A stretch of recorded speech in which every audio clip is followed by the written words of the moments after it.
Si vous nous rejoignez, merci de votre fidélité. Bienvenue, mesdames et messieurs. Voici les titres de votre journal. Deuxième assemblée générale ordinaire de la Chambre de commerce, d'industrie et d'artisanat. La rencontre se tient sous le signe de plusieurs défis dans le secteur commercial. Le Premier ministre rassure de l'accompagnement du gouvernement. Sécurité alimentaire et de la nutrition en Guinée, une séance de vulgarisation vient d'avoir lieu à Farana. Les résultats de l'enquête de l'analyse globale de la vulnérabilité ont été présentés et discutés. Nous ferons le point avec notre correspondant sur place. Rétrospective 2024, la moisson aura été bonne cette année encore pour l'enseignement technique. Des réformes sont apportées pour faire de ce secteur un tremplin pour l'emploi, des innovations et des résultats dont on va parler avec Tierno Ousmane Diallo dans ce journal. Voilà pour le sommaire. Bonsoir à tous et bienvenue dans ce journal que nous ouvrons par un communiqué lu par Général Aminata Diallo, porte-parole du CNRD. Bonsoir Général. Bonsoir. Communiqué numéro 002 CNRD 2024. Dans le cadre de l'exécution des réquisitions des autorités judiciaires et administratives, ainsi que des missions de défense opérationnelle du territoire, le Comité national du Rassemblement pour le développement invite les forces de défense et de sécurité de continuer à observer les règles de bonne conduite suivantes. 1. Protéger et défendre les droits fondamentaux de la population lors des patrouilles de sécurisation et des opérations de démantèlement. 2. Respecter et protéger la dignité humaine sans aucune forme de discrimination. 3.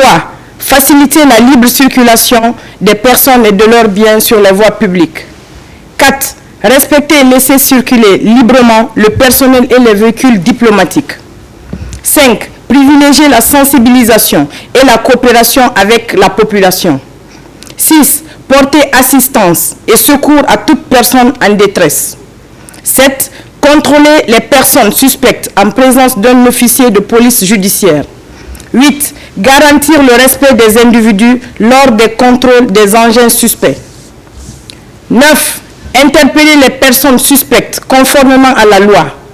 10. Immobiliser les engins non immatriculés et les transférer à l'unité de police judiciaire la plus proche. 11. Renforcer la vigilance sur l'ensemble des points de contrôle. 12. Recourir à la force uniquement lorsque c'est indispensable et dans la mesure nécessaire. Le CNRD félicite l'ensemble des forces de défense et de sécurité pour leur engagement constant et les encourage davantage à observer rigoureusement ces règles pour le bien-être des populations. Le CNRD compte sur le soutien et l'accompagnement habituel de la population. Conakry le 18 décembre 2024 pour le CNRD, le chef d'état-major général des armées, le général de corps d'armée Ibrahima Sori Bangoura. Merci beaucoup à vous, Général Aminata Diallo, porte-parole du CNRD, pour ce communiqué.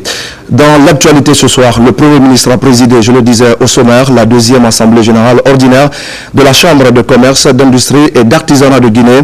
Cette assemblée générale constitue un moment privilégié pour réfléchir aux défis auxquels le secteur commercial du pays est confronté. Composé de 128 membres, la Chambre de commerce est l'organe d'orientation et de décision. Les détails avec Hadi Kamara. La deuxième assemblée générale de la Chambre du commerce, d'industrie et d'artisanat se tient à Conakry. Il s'agit de faire une rétrospective détaillée sur les activités déjà menées en 2024 et élaborer un plan d'action conforme aux objectifs assignés pour l'année 2025. En dépit des difficultés rencontrées, les principales réalisations de la Chambre de commerce, d'industrie et d'artisanat de Guinée en 2024 sont, entre autres, la réalisation récente du plan stratégique de la Chambre de commerce, d'industrie et d'artisanat de Guinée pour les 5 prochaines années sur financement et appui technique du programme des Nations Unies pour le développement de PNUD. La tenue des premières sessions de renforcement de capacité de 64 élus consulaires issus des organisations socio-professionnelles. L'organisation réussie d'une mission économique marocaine d'une trentaine de chefs d'entreprise en Guinée en juin 2024. La seule façon pour vous et pour nous de démontrer au gouvernement qui ne s'est pas trompé en réhabilitant la Chambre de commerce, d'industrie et d'artisanat de Guinée est de faire de l'institution le champ du développement économique et durable de notre pays, car nous devons être la solution aux problèmes économiques et non constituer un problème pour les autorités qui, de bonne foi, ont cru à l'entité comme son bras économique. Cette deuxième session va également fixer le cap permettant d'insuffler une nouvelle dynamique dans la gestion des ressources mobilisées. Le commerce est l'un des piliers de notre économie. Et votre rôle en tant qu'acteur clé de cet écosystème est plus crucial que jamais. Le ministère du Commerce, de l'Industrie et des PME est particulièrement conscient des nombreux défis auxquels vous faites face. Les fluctuations du marché, l'accès au financement, la question de la qualité des produits et l'intégration dans les chaînes d'approvisionnement internationales sont autant d'enjeux qui nécessitent notre attention collective. Notre gouvernement est ainsi déterminé à travailler la main dans la main avec la Chambre de commerce et tous les acteurs économiques pour trouver des solutions durables à ces problématiques. C'est un espace qui devrait permettre d'émettre des avis et expériences en vue de relever des défis auxquels la Chambre fait face. Nous développons du côté du gouvernement des programmes Simandou 2040, mais ce développement ne pourra pas se réaliser comme on le souhaite pour en finir avec l'économie de rente si on n'a pas un secteur privé performant, structuré, qui anticipe et qui soit agressif. Le secteur privé guinéen individualisé prospère ailleurs. Mais pourquoi ici, il y a des pesanteurs? Donc il faut se remettre en question. En interne, sans animosité, sans toujours dire si on ne réussit pas, c'est la faute à l'autre. À force de continuer dans ce sens, on ne s'en sortira pas. Et quels que soient ceux qui s'investissent dans ce secteur, le gouvernement sera toujours à leur côté pour faire avancer le processus. Et s'il y a des obstacles, s'il y a des blocages, n'hésitez pas à nous interpeller parce que c'est notre devoir de vous accompagner pour réussir. Parce que si vous réussissez, c'est l'économie du pays qui va prospérer et c'est la nation qui va s'enrichir davantage. Cette assemblée générale mobilise les partenaires, les intervenants du secteur privé et les représentants de l'administration publique dans le but de promouvoir les activités économiques du pays. Et puis, une mission de la Banque islamique de développement vient de s'achever en Guinée. Une semaine de consultations intensives pour identifier les projets prioritaires et les adapter à la stratégie pays de cette institution financière. Les moments forts de cette mission avec Al-Gassimouba, Daouda Tabansila. Pendant une semaine, les experts de la Banque islamique de développement BID ont rencontré les différents départements sectoriels guinéens. Ces échanges ont permis d'harmoniser les priorités nationales avec la stratégie pays de la BID pour la période 2024-2027. La mission est venue depuis le lundi. Il y a eu une visite de courtoisie auprès de son Excellence Monsieur le Premier ministre, mais aussi une réunion préparatoire avec tout le pool économique et financier, mais aussi les différents ministères sectoriels. L'objectif, la mission s'est très bien passée. Ils ont rencontré les ministres, mais aussi les cadres des différents ministères pour identifier des projets économiques, mais des projets qui vont changer la vie de notre pays. Et ces projets qui vont en droite ligne sur la vision du chef de l'État, la vision Simandou 2040. Deux projets phares ont déjà été validés dans le cadre de cette programmation. Le premier est la construction de la route régionale Guinée-Sénégal sur le tronçon Mali-Gadalougué d'un coût de 153,5 millions de dollars.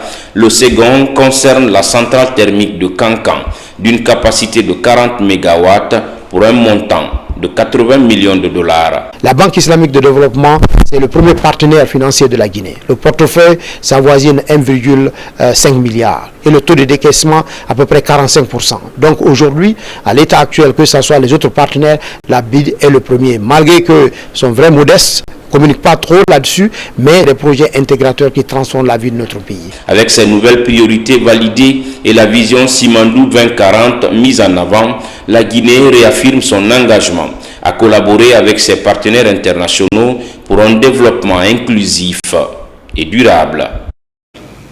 Ouverture ce matin à Conakry des travaux de la toute première édition de la revue annuelle des sociétés publiques.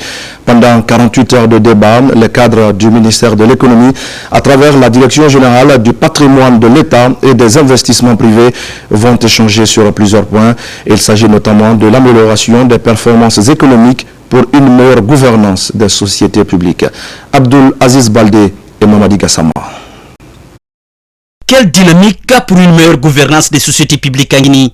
La question vaut tout son pesant d'or et préoccupe tous les acteurs économiques.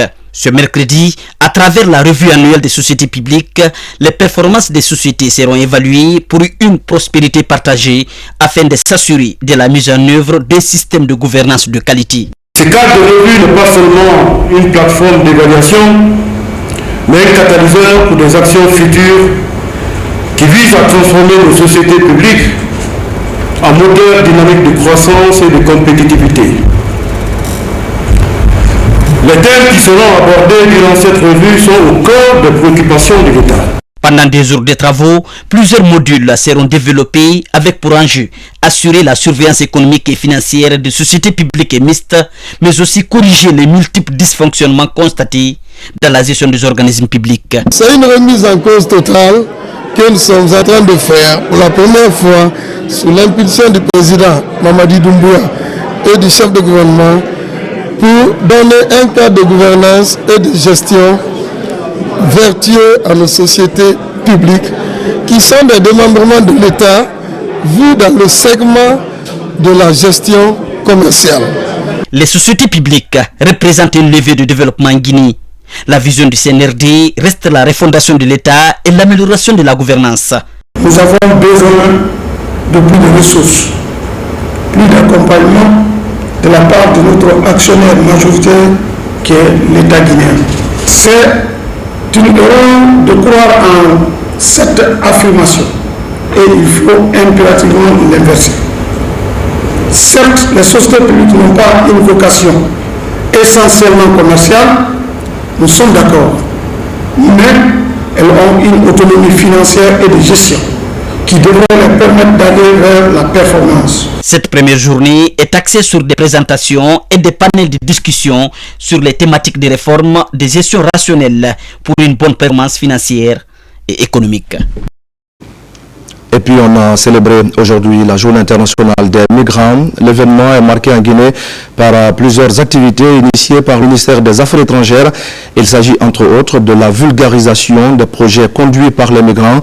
L'objectif est de reconnaître le rôle de ces migrants dans la consolidation des économies ainsi que de réaffirmer leur place dans le processus de développement de notre pays. Makemedozo.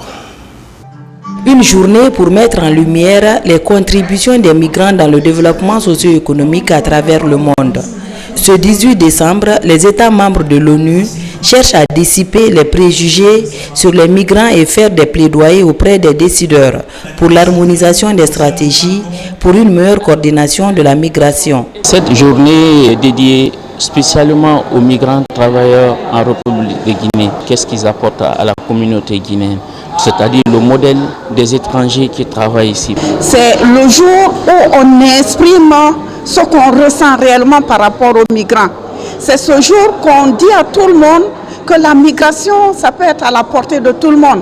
Le migrant doit être libre là où il se trouve. Malheureusement, le phénomène migratoire irrégulier prend de l'ampleur, les besoins humanitaires augmentent et le nombre de décès est de plus en plus élevé.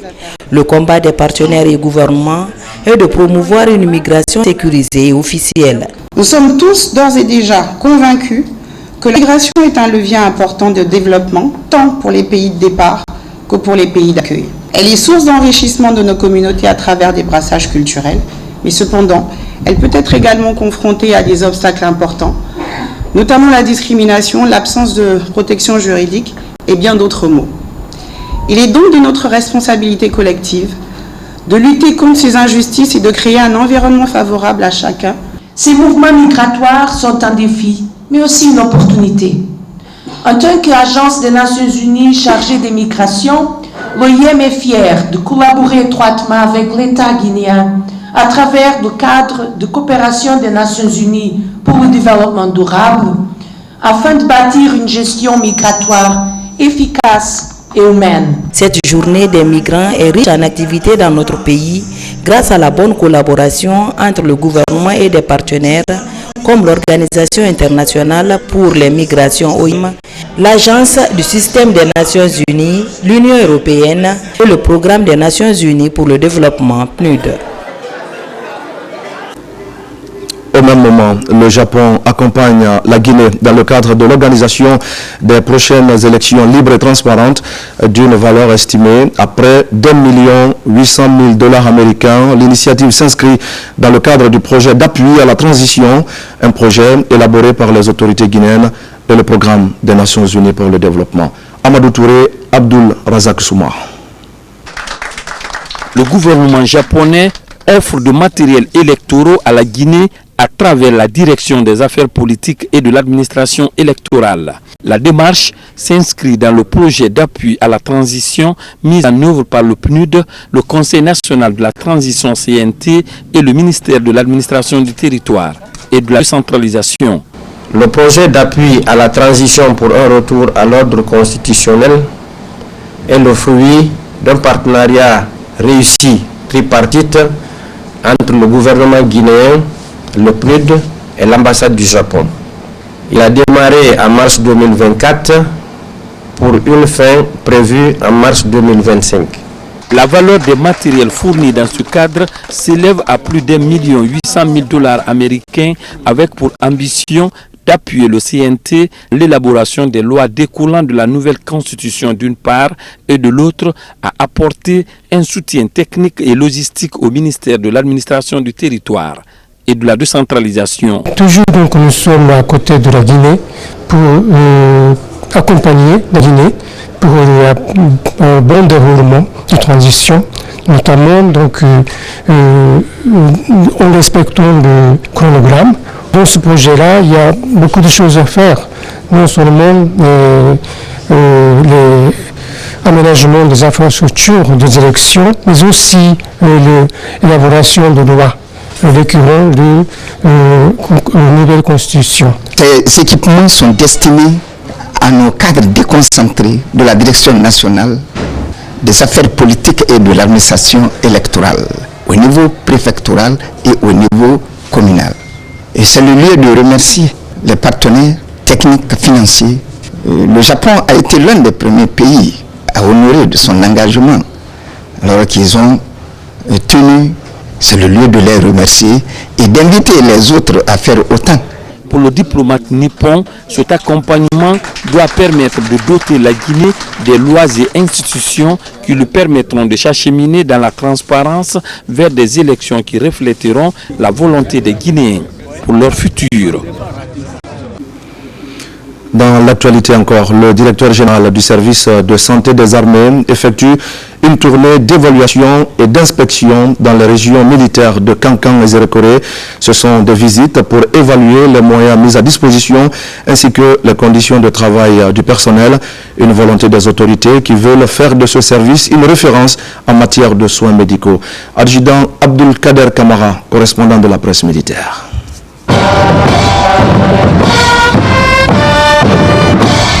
Le médecin-colonel Mouriba John, directeur général du service de santé des armées, visite les structures sanitaires militaires de l'arrière-pays. Les régions de Kankan et Nzérékouré, respectivement 3e et 4e régions militaires, sont les zones concernées par cette sortie terrain. Objectif, évaluer les ressources humaines, les équipements médicaux et les conditions de travail du personnel de santé militaire afin d'assurer une prise en charge optimale des hommes en uniforme et de leurs familles. Quand nous allons rentrer, nous allons nous retrouver en commission technique pour pouvoir élaborer un plan d'action opérationnel de 2025 qui doit être pertinent, qui doit être cohérent pour répondre à l'attente de toutes les forces de défense et sécurité, y compris la population guinéenne en général. Dans les localités traversées, autorités civiles et militaires saluent la volonté de la hiérarchie de faire du service de santé des armées une référence en matière de soins médicaux. Elles ont particulièrement souligné la détermination des autorités à améliorer le fonctionnement de ces différentes structures. Une initiative perçue comme une avancée majeure dans l'accès aux soins pour les populations, notamment dans les régions les plus reculées. Sa présence ici, aujourd'hui, exprime davantage ce souci qui anime tous les responsables à tous les niveaux pour, n'est-ce pas, venir s'enquérir, n'est-ce pas, des réalités que nous vivons. Et cela apporte un réconfort moral et psychologique. Actuellement, partout où tu passes, il y a la dotation du médicament, il y a la construction des infrastructures dignes de nom. Sans la santé, rien n'est possible en ce qui concerne l'opération. En visitant les préfectures de ces régions, le médecin-colonel Moriba John a souligné l'importance d'une approche globale de la santé qui ne se limite pas aux militaires, mais s'étend à l'ensemble de la population. Une démarche qui témoigne de l'engagement des forces armées à accroître la prise en charge sanitaire dans les régions et à renforcer les liens armée-nation. Des réformes sont également en cours au service de santé scolaire et universitaire. Après la relance de la campagne de vaccination dans les écoles, ce service se fixe désormais pour objectif de doter le pays d'une nouvelle politique de santé scolaire et universitaire. Le document va servir de boussole à toutes les actions qui seront désormais engagées dans le secteur. Samara Tolno. La Guinée va bientôt se doter d'une nouvelle politique de santé scolaire et universitaire. Ce nouveau document en élaboration qui va révolutionner le secteur est au cœur des débats avant sa validation. Avec ce document, nous allons corriger beaucoup de déficits qui étaient liés au fonctionnement de la santé scolaire et universitaire. Ça va promouvoir la bonne dans le domaine de la santé scolaire et universitaire. Et ensuite, ça va entraîner une inclusion et mobiliser des fonds pour pouvoir vraiment avoir une visibilité de la santé scolaire et universitaire en Guinée. Avec ce mouvement de refondation qui est en cours, on a cru devoir relancer en fait ce service aujourd'hui en le dotant d'abord des documents juridiques qui définissent en fait l'ambition que le gouvernement a à accorder en tout cas une place privilégiée pour la santé des enfants. L'analyse minutieuse du contenu de cette nouvelle politique nationale de santé scolaire et universitaire regroupe les cadres des 3 départements sectoriels de l'éducation, mais aussi les représentants du département de la santé, des experts et les membres de la société civile. Si ce document est bien validé par les autorités gouvernementales et surtout par l'appui et accompagnement des partenaires techniques et financiers, ça pourra vraiment aider la Guinée à l'atteinte de certains objectifs de 2030 assignés. Depuis 2021, la santé scolaire et universitaire est au cœur des réformes des autorités guinéennes en charge de l'éducation.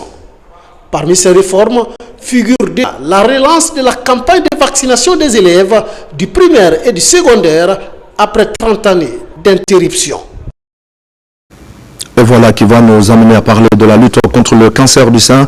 Les efforts se multiplient également sur le terrain pour freiner le mal.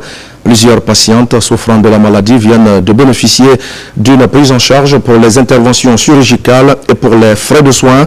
Les fonds sont collectés lors de la campagne Octobre Rose. Mamadou Saliouba. Dans ce centre national de formation sociale appliquée Jean-Paul II, elles sont nombreuses ces femmes qui se battent contre le cancer du sein, faute de moyens pour la prise en charge.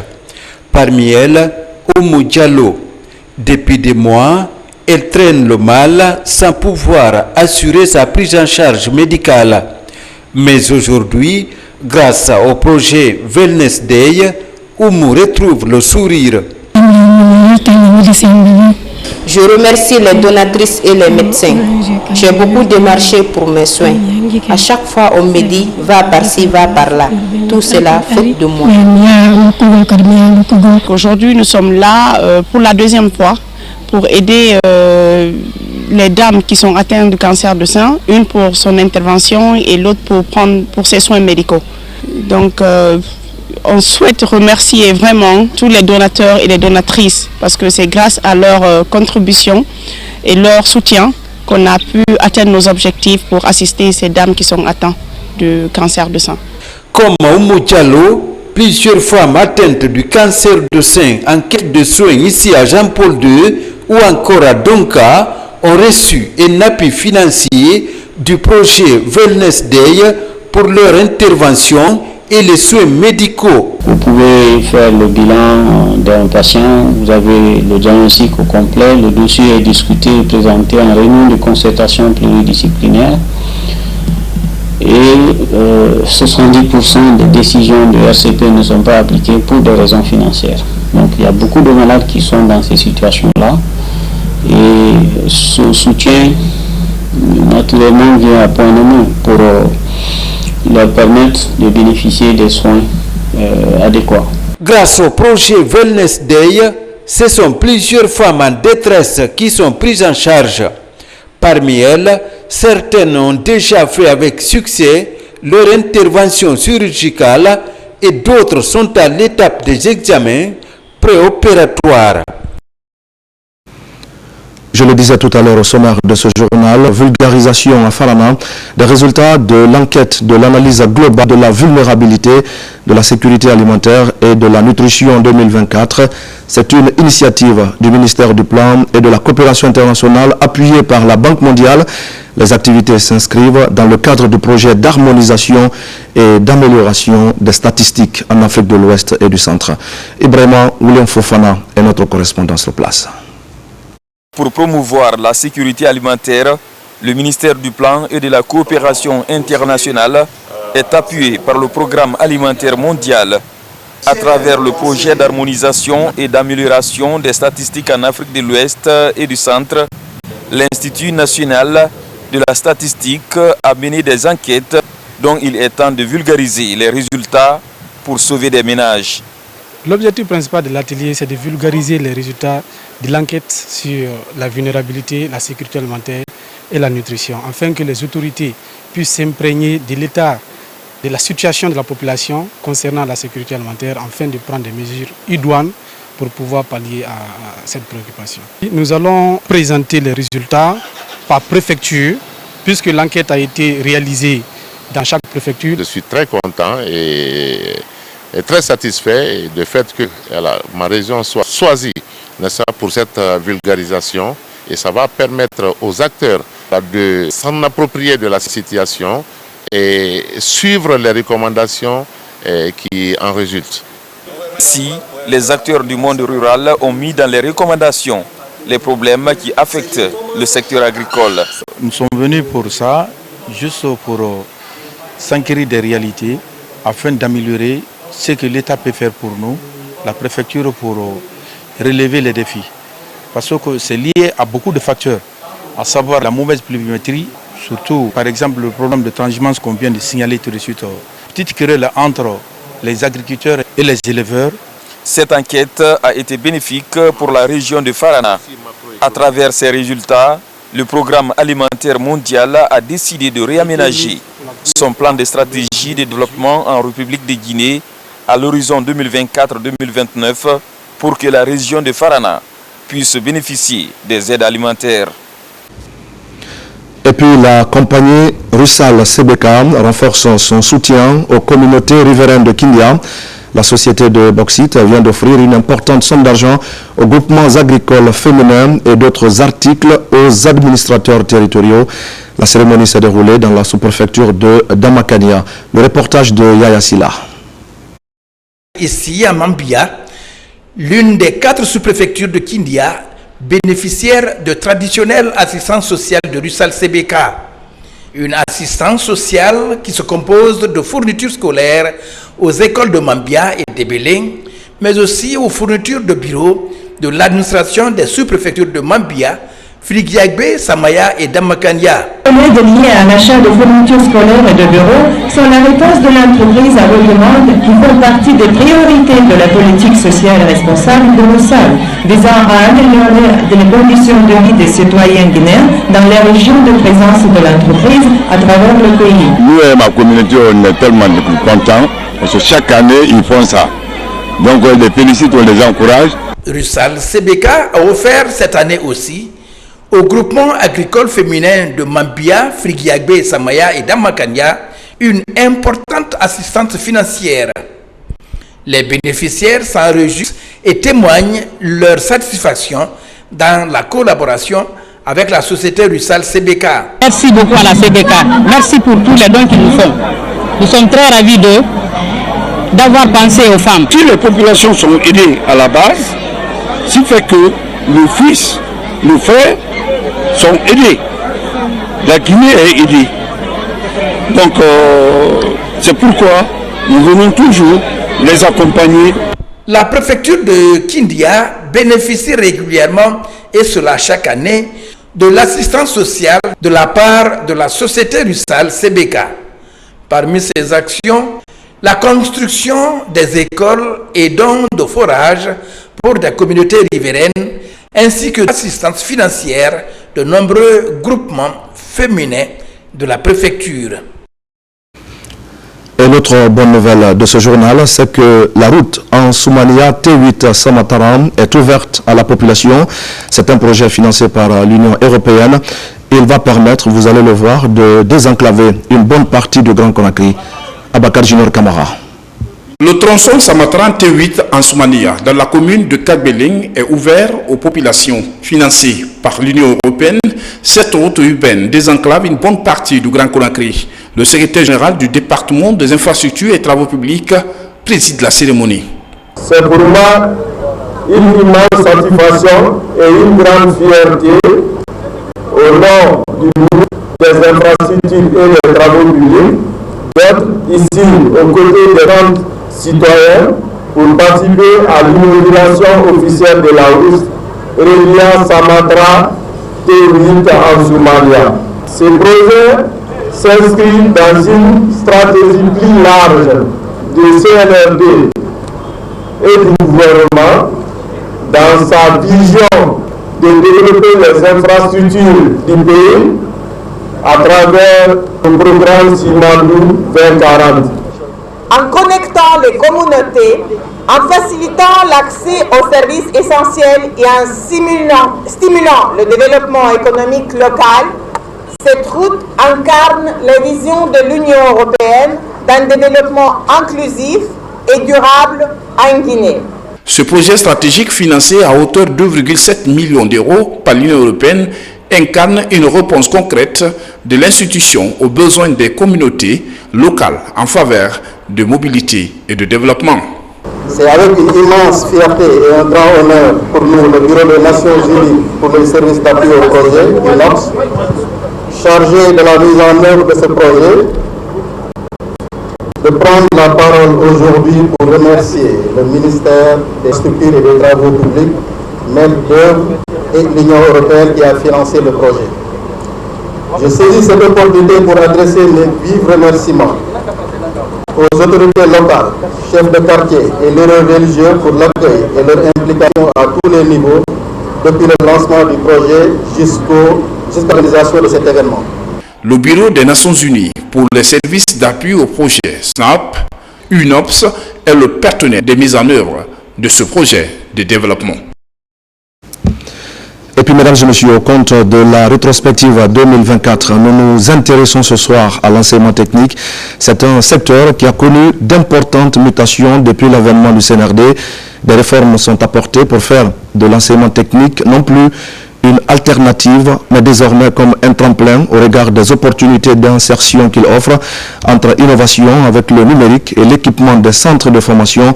2024 aura permis de poser aussi les bases pour le secteur de l'emploi. Thierno Ousmane Diallo.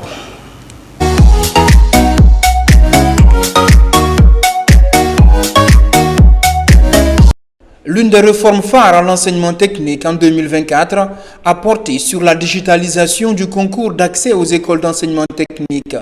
Un concours entièrement digitalisé pour renforcer la transparence et réduire le temps de traitement, permettant ainsi de livrer les résultats au bout de quelques jours. L'année qui s'achève aura également été marquée par un travail de fond pour continuer à redorer le blason de l'enseignement technique. Dans les écoles de santé publiques et privées, plus question de recevoir des apprenants sans disposer d'outils didactiques adaptés et de ressources humaines qualifiées.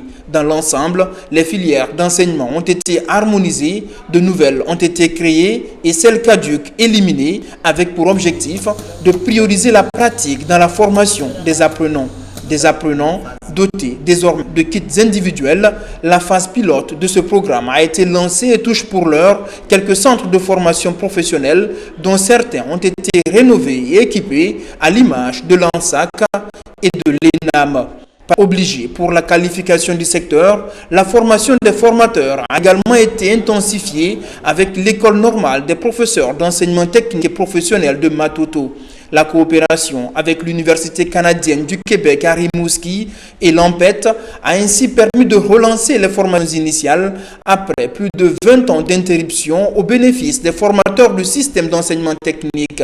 À cela s'ajoutent les immersions en entreprise avec l'AMPET pour tirer une formation en lien avec les besoins du secteur privé. Le CNPG, dans son élan de redynamisation, a entrepris un vaste programme avec CETIM International du Canada pour développer des formations certifiantes à renaissance internationale. Dans le volet emploi, la validation de la politique nationale de l'emploi 2024-2030 ouvre la voie à la mise en œuvre concrète du programme devant permettre à 20 000 jeunes de travailler dans le secteur privé avec un suivi de l'AGIP qui continue de mobiliser les partenaires et entreprises autour de ce programme et qui a commencé le placement des jeunes en entreprise. Avec le programme Simandou 2040, les secteurs de la formation professionnelle et de l'emploi sont désignés comme prioritaires et vont donc davantage retenir l'attention du gouvernement et des partenaires en 2025.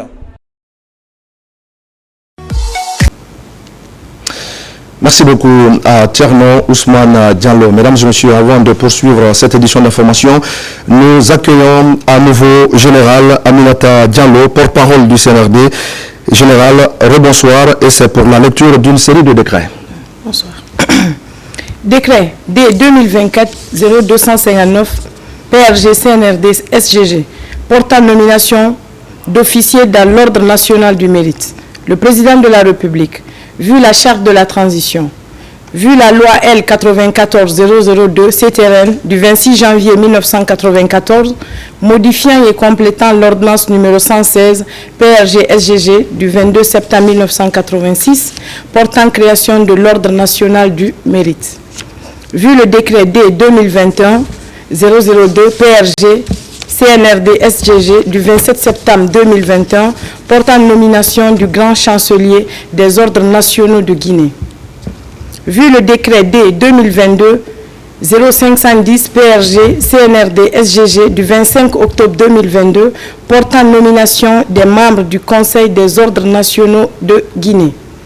Décrète, article 1er, à reconnaissance des services louables rendus à la nation, le grand officier de l'Ordre national du mérite de la République de Guinée est décerné aux officiers instructeurs de l'armée guinéenne, dont les prénoms et noms suivent.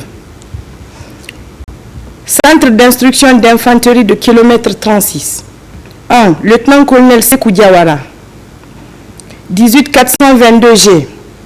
2. Commandant Amadou Djoul de Diallo. 19551G. Centre d'instruction d'infanterie de Kindia. 1. Lieutenant-colonel Sori Kamara. 17720G. 2. Lieutenant-colonel Cabinet Kaba. 17727G. 3. Lieutenant-colonel Tcherno Amadou Diallo. 21689G. Lieutenant-colonel Ibrahima Sori Diallo. 19505G. 5. Commandant Mohamed Kondé. 27612G. 6. Commandant Mamadou Yaya Sidibé. 19947G. 7. Commandant Mamoudou Diallo. 19962G. 8. Commandant Mamadou Diawo Baldé. 20717G. Centre d'instruction de l'armée de mer. 1. Commandant Soubana Mara. 20133G. Centre d'instruction d'infanterie et de recyclage de Kissidougou. Commandant Mori Kouevogi, 27346G. Commandant Sidiki Kondé, 24384G. Article 2. Le présent décret qui prend effet à compter de la date de sa signature sera enregistré et publié au journal officiel de la République. Conakry le 18 décembre 2024, Général Mamadi Doumbouya. Décret D 2024-0260 PRG, CNRD SGG, portant nomination de chevalier dans l'Ordre national du mérite. Le président de la République, vu la charte de transition, vu la loi L 94-002 CTRN du 26 janvier 1994, modifiant et complétant l'ordonnance numéro 116 PRG-SGG du 22 septembre 1986 portant création de l'Ordre national du mérite. Vu le décret D 2021-002 PRG-CNRD-SGG du 27 septembre 2021 portant nomination du grand chancelier des ordres nationaux de Guinée. Vu le décret D 2022-0510 PRG-CNRD-SGG du 25 octobre 2022 portant nomination des membres du Conseil des ordres nationaux de Guinée. Décrète. Article 1er. En reconnaissance des services louables rendus à la nation, le grade de chevalier de l'Ordre national du mérite de la République de Guinée est décerné aux officiers instructeurs de l'armée guinéenne dont les prénoms et noms suivent. Centre d'instruction d'infanterie du kilomètre 36, capitaine Adama Keita, 41046G. Capitaine Ibrahima Khalil Doumbouya, 23082G. Lieutenant Ibrahima Diogo Diallo, 23081G. Lieutenant Gassimou Silla, 19029G. Lieutenant Mouktar Nyassa, 20211G. Sous-lieutenant Samba Sire Diallo, 28139G. Centre d'instruction d'infanterie de Kindia, capitaine Daniel Dobo Beavogi, 24663G. Capitaine Oumar Kamara, 21588G. Capitaine Siriman Doumbouya, 25282G. Centre d'instruction de l'armée de mer, capitaine Ousmane Sissé, 19602G. Lieutenant Aboubakar Sidiki Woulare, 27078G. Centre d'instruction d'infanterie de l'Abbé, colonel Sinapolo Traoré, 20137G. Capitaine Bakari 2 Traoré, 19609G. Capitaine Alpha Oumar Bari, 25325G. Capitaine Maurice Viou Kalivogi, 25436G. Capitaine Ibrahima Sori Kamara, 27289G. Capitaine François Lama, 25254G. Lieutenant Kerfa Lassidibé, 24372G. Lieutenant Mamadou Adama Diallo, 24886G. Lieutenant Ousmane Ansouma, 25581G. Lieutenant Algassi Mouba, 24922G. Lieutenant Mohamed Fodé Kamara, 25668G. Centre d'instruction d'infanterie de Kankan, capitaine Aboubakar Tanene Kamara, 26631G. Capitaine Sayon Samoura, 22655G. Capitaine Bala Diallo, 19388G. Capitaine Bademba Kamara, 22517G. Capitaine Fassé Likonde, 23001G. Capitaine Sidiki 2 Traoré, 26128G. Capitaine Youssouf Sako, 26493G. Lieutenant Famoussa Kamara, 24415G. Lieutenant Mamadi Sidibé, 25371G. Lieutenant Hongolo Gemou, 26055G. Lieutenant Pépé Balamou, 26268G. Centre d'instruction d'infanterie et de recyclage de Kissidougou. Capitaine Aboubakar Keita, 21 456 G. Lieutenant Fassine Kamara, 22 169 G. Lieutenant Fodé Diara, 22 462 G. Lieutenant Mamadou Bilo Diallo, 22 170 G. Article 2. Le présent décret qui prend effet à compter de la date de sa signature sera enregistré et publié au journal officiel de la République. Conakry le 18 décembre 2024, Général Mamadi Doumbouya. Décret D 2024 0261 PRG CNRD SGG portant attribution de la médaille militaire argent dans l'ordre national du mérite. Le président de la République, vu la charte de la transition, vu la loi L94-002 CTRN du 26 janvier 1994, modifiant et complétant l'ordonnance numéro 116 PRG-SGG du 22 septembre 1986 portant création de l'ordre national du mérite. Vu le décret D 2024-0135 PRG CNRD SGG du 5 juillet 2024 modifiant le décret D 98-199 PRG SGG du 23 septembre 1998 portant création d'une médaille militaire. Vu le décret D 2021-002 PRG CNRD SGG du 27 septembre 2021 portant nomination du grand chancelier des ordres nationaux de Guinée. Vu le décret D 2022-0510 PRG CNRD-SGG du 25 octobre 2022 portant nomination des membres du Conseil des ordres nationaux de Guinée. Décrète, article 1er, en reconnaissance des services louables rendus à la nation, la médaille militaire argent de l'Ordre national du mérite de la République de Guinée est décernée aux sous-officiers instructeurs de l'armée guinéenne, dont les prénoms et noms suivent. Centre d'instruction d'infanterie de kilomètre 36. Adjudant-chef Thomas Pedro Lama, 38 397 G. Adjudant Moussa Fofana, 33 291 G.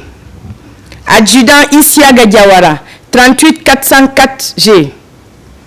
Centre d'instruction de l'armée de mer. Adjudant-chef Ibrahim Sori Kondé, 33 441 G. Adjudant-chef Youssouf Faro, 35 224 G. Adjudant-chef Maurice Sarr, 36 844 G.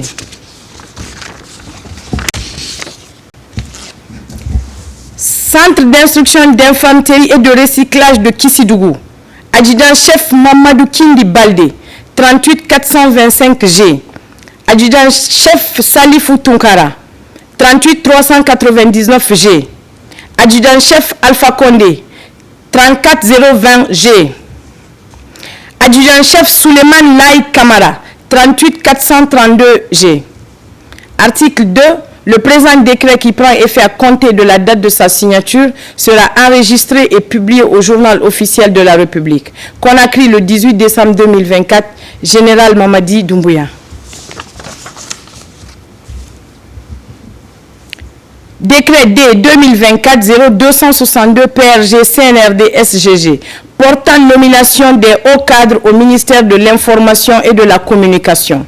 Le président de la République, vu la charte de la transition, décrète, article 1er, les hauts cadres dont les prénoms et noms suivent sont nommés dans les fonctions ci-après. 1. Directeur général de l'Office guinéen de publicité, M. Alagisselou Kamara, journaliste. 2. Directeur général adjoint de l'Office guinéen de publicité, M. Jean-Marie Soriba Koumbassa, consultant en ressources humaines. Article 2. Le présent décret qui abroge toute disposition antérieure contraire prend effet à compter de la date de sa signature et sera enregistré et publié au journal officiel de la République. Conakry le 18 décembre 2024, Général Mamadi Doumbouya. Décret D 2024-0263 PRG CNRD SGG portant élévation d'un militaire au grade supérieur. Le président de la République, vu la charte de la transition, décrète, article 1er, le capitaine Aboubakar Tanene Kamara, matricule 26631 G, directeur du centre d'instruction de Kankan, est élevé au grade commandant à titre exceptionnel. Article 2. Le présent décret qui abroge toute disposition antérieure contraire prend effet à compter de sa date de signature. Sera enregistré et publié au journal officiel de la République. Conakry le 18 décembre 2024, Général Mamadi Doumbouya. Merci beaucoup à vous, Général Aminata Diallo, porte-parole du CNRD pour cette série de décrets. Ce journal se poursuit avec le monde des affaires qui s'élargit à la baie. Une nouvelle galerie dénommée EDF vient de voir le jour. Les portes de ce nouveau centre de business sont ouvertes par les autorités administratives et religieuses, une initiative patriotique des natifs de la région de la baie. Sarafoudine Diallo et Sona Sagno. Désormais, les populations de la baie peuvent acheter sur place des meubles, des électroménagers, des équipements informatiques, avoir des aménagements et des innovations à moindre coût. Une aubaine pour le monde des affaires dans la région de la baie. Cette inauguration marque le début d'une nouvelle phase de notre histoire. La baie n'est que le point de départ. Notre vision est d'étendre la galerie EDF dans toutes les grandes villes de la Guinée, tout en contribuant à innover et à offrir le meilleur à nos clients. Nous sommes fiers de contribuer à l'économie nationale en créant plus de 100 emplois directs. Je réitère notre engagement envers nos clients, familles et entreprises. Je tiens à vous remercier de tout l'accueil chaleureux qu'on a reçu à la baie. Merci pour votre soutien. Merci infiniment.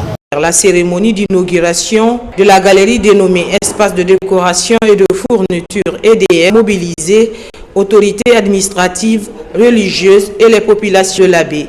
L'ouverture de cette galerie dans la commune urbaine de la baie soulage la population. Merci à vous pour nous envoyer ces articles ici. Nous en tirons des avantages parce que tout individu aime le luxe que Dieu nous en donne de tous lieux. Avant, pour avoir ces arts de luxe, il faut obligatoirement aller à Conakry, avec tous les risques liés. Une fierté pour nous de prendre la parole, remercier, féliciter, encourager ces dignes fils qui nous rapprochent désormais de ce qu'on devait aller chercher à Conakry pour meubler nos bureaux, meubler nos maisons. Les produits de la galerie EDF attirent l'attention. Les clients commencent à affluer. C'est des bons produits. Ce matin, j'ai payé un poste téléviseur. Je trouve que c'est une bonne occasion pour nous de profiter des articles de EDF. Nous vous incitons à venir regarder et à acheter dans cette galerie. Mais à votre retour, dans nos familles, dans les quartiers, dans les cafés, partout où nous serons, informer nos concitoyens de l'ouverture de cette grande galerie et inviter-les à venir voir pour qu'ils puissent trouver ce qui les intéresse afin qu'on encourage. La nouvelle galerie EDF est sise à Diolou, dans la commune urbaine de la baie. C'est la première galerie de marque à l'intérieur du pays. Et puis le guide auxiliaire des transports vient d'être présenté et validé à Conakry. C'est un document qui doit permettre aux prestataires du secteur de mieux exercer leurs tâches en matière de transport. Le guide est obtenu grâce aux efforts du Conseil guinéen des chargeurs et au concours des différentes directions impliquées dans la chaîne logistique. Abraham Christophe Conté, Mohamed Aïcha Silla. C'est une délégation de la Direction générale du Conseil guinéen des chargeurs.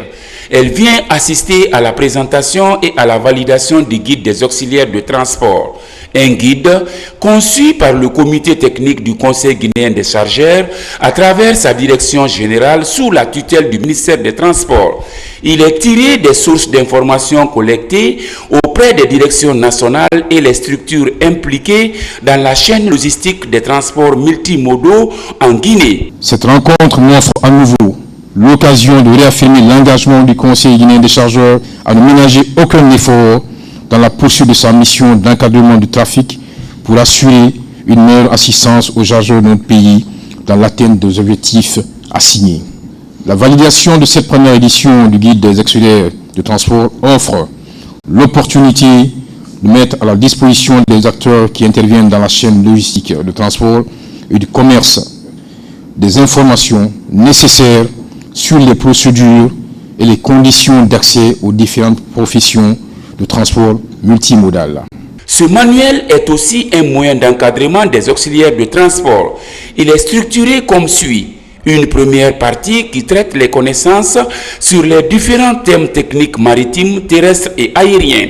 Une deuxième qui donne des informations sur les différentes conventions bilatérales et multilatérales ratifiées par la Guinée. Je voudrais vous transmettre le message du département. Nos félicitations d'avance, mais également nos encouragements. Nous soutenons de telles initiatives qui montrent que nos directions sont source de réflexion, de propositions, mais également d'action. Ce guide vient en aide pour savoir, pour connaître auprès des usagers du transport, avant d'exercer telle profession, voilà les différentes conditions qu'on doit remplir. Le Conseil guinéen des chargeurs, dans sa mission d'assistance et de facilitation en faveur des opérateurs économiques de Guinée, doit jouer un rôle important dans l'encadrement du trafic pour assurer un système de transport performant. La présentation de ce guide des auxiliaires de transport est une réponse à certains problèmes qui assaillent le secteur des auxiliaires de transport en Guinée. Remise à niveau de plusieurs jeunes porteurs de projets, ici même à Conakry. Il s'agit de les outiller sur la réinsertion socio-professionnelle et le leadership. C'est une initiative du Fonds national pour l'insertion des jeunes, Alpha Siagaba. Les jeunes filles et femmes, l'école du développement personnel, l'art oratoire et l'épanouissement de la jeune féminine sont là quelques mots de l'enseigner aux participantes. C'est dans le cadre du programme Mentorat une fille, un avenir. Avec cette édition, on a pu encadrer 101 jeunes filles et dames de la Guinée et du Mali. Il faut d'abord rappeler que la plupart de nos sessions se déroulent en ligne pendant une période de 4 mois. Nous avons lancé les activités de la semaine d'immersion. C'était une opportunité de réaliser des activités communautaires, de réaliser des formations pratiques, mais de clôturer aussi les activités de la deuxième cohorte de façon officielle. Ce programme de mentorat est à sa 2e édition. Il permet aux jeunes filles et femmes de se découvrir et faire des immersions dans les communautés pour sensibiliser les citoyens sur les violences basées sur le genre. Ce programme qui vise non seulement à renforcer les capacités des filles, à leur donner aussi des opportunités pour explorer d'autres choses, pour croire en elles, mais également pour espérer avoir un avenir radieux et prometteur. Je m'engage également à mettre sur pied un projet qui pourra accompagner également des jeunes que ce soit hommes et femmes, dans leur propre développement personnel et professionnel, que ce soit au Mali et en Guinée. Ce programme mentorat pour l'épanouissement de la jeune fille va se poursuivre. Cependant, l'initiatrice Une fille, un avenir sollicite l'accompagnement des pouvoirs publics et les partenaires pour avoir plus d'impact sur le terrain. Lutte contre les effets des changements climatiques en Guinée forestière, le gouvernement se déploie à travers le projet de renforcement de la résilience et de capacité d'adaptation des communautés les plus vulnérables. Les membres du comité de pilotage viennent de se retrouver à Koya. C'était pour passer en revue les résultats enregistrés, les défis et les perspectives pour réduire au minimum les risques liés au changement climatique. Saint-Martin Francine Adouno. Le projet de renforcement de la résilience et les capacités d'adaptation des communautés vulnérables en Guinée forestière face au climat, pour la 3e fois, les membres du comité de pilotage de ce projet se retrouvent pour évaluer les résultats obtenus pour l'exercice 2024, les contraintes rencontrées, les leçons apprises, les défis liés à la poursuite du projet et le budget inclus dans le plan de travail annuel 2025. Il y a beaucoup d'activités qui sont à l'actif de ces communautés aujourd'hui, dont entre autres le maraîchage avec l'appui de 3000 femmes maraîchères qui se trouvent être destinées dans les activités de 2025. Ils appuient sur l'achat des petits outillages et les semences améliorées pour ces communautés-là.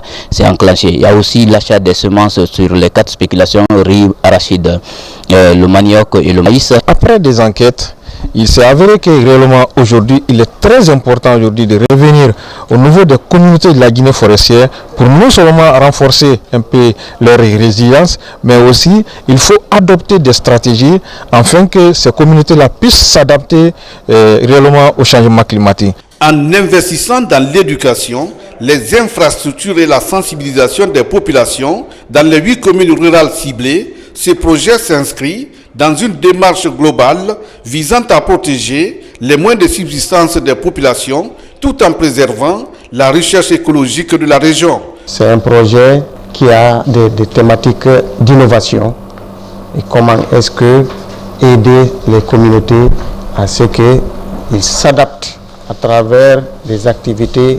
agro-silvo-pastorales intelligentes face au climat. C'est seulement je vais exhorter en tant que représentant du PNUD à ce que chacun puisse regarder ce qui a été fait pour apprécier, regarder ce qui doit être fait pour apprécier, surtout en connaissance de la zone, en connaissance des acteurs sur le terrain. Ce projet, en tant que modèle de gestion transparente des ressources, intervient dans 8 communes rurales des préfectures de Beila, Lola, Massanta et Yomu pour une durée de 5 ans. Et puis, en cette période de fête de fin d'année, les autorités prennent des dispositions pour minimiser les risques au niveau des plages de Conakry et des îles de Los. Ce sont des mesures sécuritaires mises en place grâce à une collaboration entre l'Office national du tourisme et les forces de l'ordre. Les deux parties sont en tournée de sensibilisation sur les différents sites. Ousmane Ba. Comme chaque fin d'année, les plages constituent un pôle d'attraction de la jeunesse. Pour célébrer les fêtes de fin d'année qui pointent à l'horizon dans les conditions optimales, les autorités prennent le devant. Une équipe mixte composée des cadres de l'Office national du tourisme et des agents des forces de sécurité sillonne les différents sites de Conakry. Objectif, mettre en place des dispositifs sécuritaires en vue d'éviter d'éventuels débordements aux conséquences désastreuses. Nous voulons réellement que la population cible, la jeunesse guinéenne, se régisse dans nos différents sites balnéaires dans les conditions de santé, de sécurité et de sûreté. Toutes les manifestations qui doivent être sur les sites balnéaires doivent être autorisées par les autorités locales avec par l'intermédiaire de la délégation spéciale qui est leur représentant dit. Nous aussi, par rapport aux mesures d'hygiène, aux mesures de sécurité, les sites doivent observer les strictes recommandations données par le département du tourisme, de la culture et de l'artisanat via la préfecture maritime. Après la visite et des échanges avec les tenanciers des sites, chaque partie s'engage à jouer sa partition pour moins de risques sur les plages de Conakry et sur les îles de Los. Nous prendrons toutes les mesures qu'il faut à travers l'Office national du tourisme, à travers la direction générale de la police et sa direction centrale de la sécurité publique pour ne pas qu'il y ait de drame cette année. En plus des mesures sécuritaires, l'Office national du tourisme vulgarise la loi imputant à toute personne désireuse de se rendre à une plage aménagée le paiement d'un montant de 6 000 francs guinéens comme taxe. Une mesure qui entre en vigueur à partir du 1er janvier 2025. Et pendant ce temps, à Zérekoré, l'élan de solidarité se poursuit en faveur des familles touchées par le drame du stade du 3 avril. Dans la commune urbaine, la coordination nationale des jeunes volontaires pour la non-violence vole au secours des victimes. En plus de la distribution des vivres sinistrés, une campagne de sensibilisation est menée sur la culture de la paix et de la cohésion sociale. Là, c'est Camille Soko. Après le drame survenu au stade du 3 avril de Zérekoré le 1er décembre passé, le cordon social se renforce en faveur des victimes. La coordination nationale des jeunes volontaires pour la non-violence n'est pas en marge de cette expression solidaire. Dans les différentes familles touchées par cet incident, des vivres sont offerts et des campagnes de sensibilisation sur l'acceptation de tous sont faites. Exprimant les sincères condoléances de son organisation, le président de la coordination exhorte les uns et les autres à cultiver l'amour du prochain afin de maintenir l'équilibre social dans la ville cosmopolite de Zérekoré. J'aimerais que vous deveniez des acteurs de paix, des acteurs de dialogue et des acteurs de réconciliation. Soyons le ciment qui renforce l'unité dans la diversité et non le marteau qui la détruit. Aux leaders communautaires et aux sages ici fortement représentés, j'aimerais que vous utilisiez votre influence pour calmer les tensions et rapprocher les cœurs. Les différents acteurs s'expriment dans un dialogue fraternel. À l'unisson, des prières sont formulées pour que plus jamais un tel événement ne se reproduise en Zéro-Corée. Je remercie la coordination de la non-violence parce que ce qu'ils ont fait là, c'est la première fois. Et nous prions Dieu pour qu'il toujours soutenir ceux qui ont eu des problèmes dans l'événement du 3 avril, donc qu'ils puissent les assister à tout moment. Je remercie les gens qui sont venus là, parce que ce qu'ils ont passé là, c'est très bien. Si on fait ça, tout le monde, la vie va calmer. Donc le malheur qui est venu à Zéro-Corée là, ça va calmer. Consoler les gens et de leur dire de prendre le mal en patience. C'est l'élan de solidarité là qu'on doit voir pour dire qu'ils ne sont pas isolés. Pour dire que ce qui est arrivé, c'est malgré tout le monde. Ça a surpris. Alors vraiment, on vous remercie très sincèrement. Cette manifestation solidaire de la Coordination nationale des jeunes volontaires pour la non-violence s'inscrit dans une démarche visant à faire de la Guinée un havre de paix et de cohésion sociale. Et puis pour la promotion de ces activités sur le terrain, l'ONG Cercle des ingénieurs et amis pour le développement organise des rencontres de prière et de bénédiction ici même à Conakry. Elle en a profité pour exhorter les Guinéens à l'amour et à l'entente pour la prospérité de notre pays. Le point avec Nabi Kamara. Les membres de l'ONG Cercle des ingénieurs et amis pour le développement étaient dimanche à la grande mosquée Faisal de Conakry et la paroisse bienheureuse Anne-Marie Yahweh de Nongo.